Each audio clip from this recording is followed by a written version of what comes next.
Today I'm here to make a bold statement. The best March for free-to-plays and low spenders in early seasons in Call of Dragons. Now many will say that is going to be Voldir paired with Velen.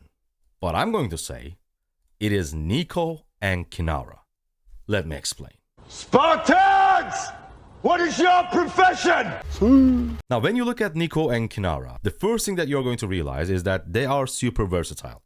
What I mean by that is both can be used as primary and both can be used as secondary. So what you're going to do when you invest on these heroes is that when you are in PvE, I mean specifically fighting against behemoths, you are going to use your Neeko as primary. He has the marksman and precision trees. And we are going to use Kinara as the primary when we are fighting against other players, also known as PvP, because of this insane marksman PvP and control trees. And with this pairing, essentially what you are doing is, by investing only on two heroes, you are going to have an insane PvE March, and you are going to have at the same time an insane PvP March. You are just going to change your primaries when you are going to do different things. So I think that versatility is quite important for free-to-plays and low spenders, because the thing is, we cannot have the best marches for any specific occasion or any specific scenario. So what we need to do is investing on versatile heroes or versatile marches to use in many different scenarios and get the best out of them. And Neeko and Kinara does exactly that. They are great in PvE and they're also great in PvP. Now I know you were going to say Voldir and Velen is also great in PvP.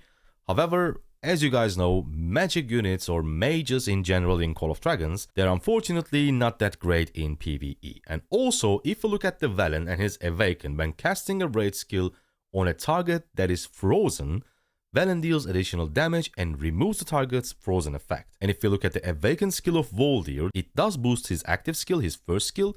Normally, you do not apply freeze, but once you Awaken Voldir, on top of gloom and the damage, you will also apply freeze. And this is a great synergy between Velen and Voldir, because what you are going to do is you can use Voldir as your primary. So with your first skill, you are going to freeze your targets.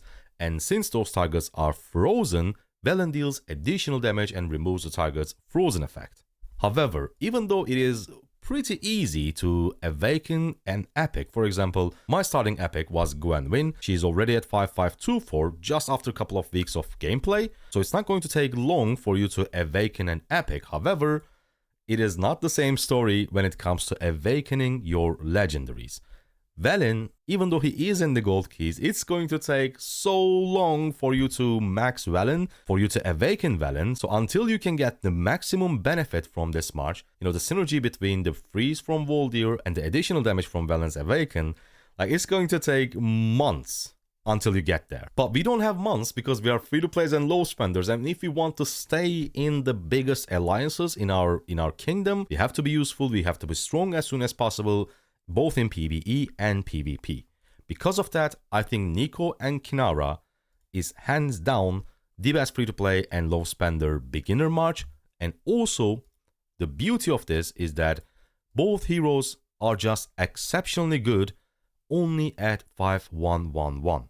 As you can see, my Kinara is at 5241 because she is my project. I am working on expertising, or I should say awakening my Kinara, so she is not at 5111, but my Neeko 5111. Every time I get some tokens from the keys, or Neeko, actually, let me show you real quick, the hero that I get daily from my VIP. So I'm just going to upgrade his skills anytime I have full Neeko tokens that are enough to upgrade a skill. I'm not going to spend my G1 tokens or legendary hero tokens, because G1s are going to go into Kinara and regular legendary tokens are for future projects in later seasons. And that's why it was so important for me to have a legendary hero from the keys that works really, really well only at 5111, because let's be honest, it's not going to take you that long to get a legendary to this configuration, 5111 configuration, but awakening a legendary is a totally different story. Hope you guys liked it, hope you guys enjoyed it.